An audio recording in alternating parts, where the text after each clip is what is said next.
Bienvenue dans le récap tech de cette journée du 14 avril 2025. Voici les 5 actus les plus brûlantes à connaître absolument, de Apple au sac recyclé en passant par la Nintendo. C'est parti.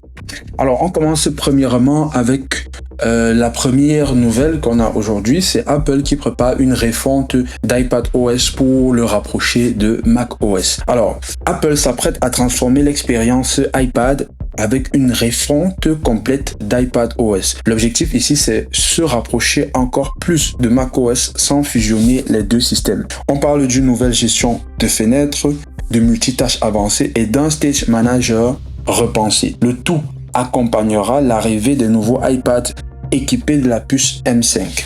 Apple veut clairement positionner l'iPad comme une vraie machine de productivité et pas juste une tablette premium. Ce qui est quand même bizarre ici avec Apple, c'est à chaque fois l'iPad mini, le Mac, le MacBook Pro, tout cet écosystème avec tous ces gadgets, à un moment donné, ça perd un petit peu et je suis totalement d'accord avec vous des fois quand vous me le dites en commentaire, ça perd un petit peu, mais je ne sais pas parce que moi je n'arrive finalement pas à voir la différence lorsque j'utilise le Mac et l'iPad. Enfin, l'OS se ressemble assez suffisamment, mais on va dire que de base, fondamentalement et techniquement, c'est deux OS différents. Voilà. Donc, deuxième actualité de la journée, on nous dit que des voix d'Elon Musk et Zuckerberg piratent deux feux piétons en Californie. Alors ça, c'est très cool.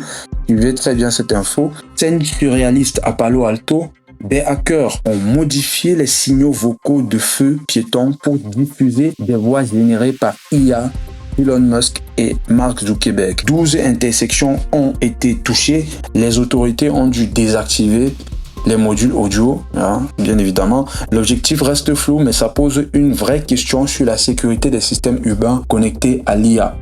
Alors, il y a quelques années, je travaillais sur ce genre de système pour des IA de conduite automatique, parce qu'en fait on peut faire des simulations directement sur son PC, simuler en fait la route, etc. avec des modèles. Et je m'étais très bien rendu compte de quelque chose, c'est que dans le futur proche, avec ces IA qui ne font que naître de plus en plus, en fait les métiers qui vont être irremplaçables, c'est premièrement ceux qui vont concevoir ces modèles d'IA, et deuxièmement c'est les experts en cybersécurité, parce qu'en fait plus on aura les IA, plus des problématiques de sécurité vont se poser. Donc, c'est incroyable. Troisième actu de la journée, on a Nintendo Switch 2, sortie officielle prévue pour le 5 juin 2025.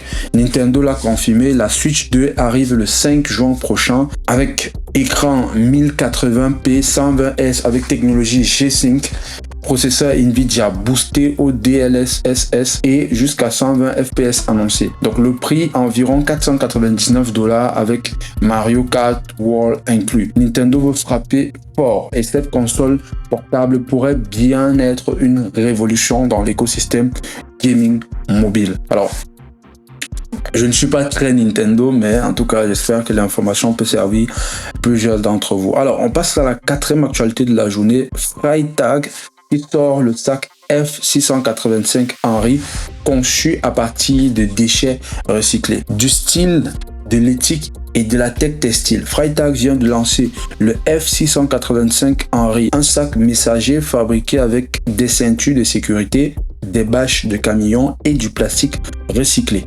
Chaque modèle est unique, modulable, de 13 à 20 litres. Une belle preuve que la tech peut aussi être durable et stylée. Alors donc la dernière actualité aujourd'hui, c'est Trump tout simplement, Trump encore et encore, qui annule les surtaxes des produits électroniques chinois. Le 13 avril, Donald Trump a annoncé l'exemption des produits électroniques, notamment les smartphones, ordinateurs et semi-conducteurs, des droits de douane imposés à la Chine avec effet rétroactif au 5 avril. Cette décision intervient après une semaine de turbulences sur les marchés financiers, déclenchée par l'annonce de surtaxes massives sur les produits chinois. La Chine avait réagi en augmentant aussi ses propres droits de douane à 125% sur les produits américains.